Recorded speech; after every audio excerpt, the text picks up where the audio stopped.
একটি ঘড়ি 575 টাকায় বিক্রি করলে যা ক্ষতি হয় 675 টাকায় বিক্রি করলে তত লাভ হয়।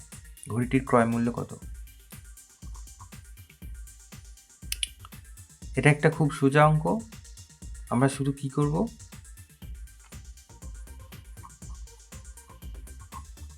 ঘড়িটির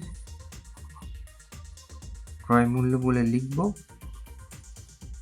আর এই দুটো যোগ করব, যোগ করে 2 দিয়ে ভাগ করব, ব্যাস তাহলেই উত্তর পেয়ে যাব। 10 শূন্য হাতে 1 সাথে 8, 8 সাথে 15, হাতে 1, 1 6 7, 7 5 12। তার মানে কত? 625 টাকা।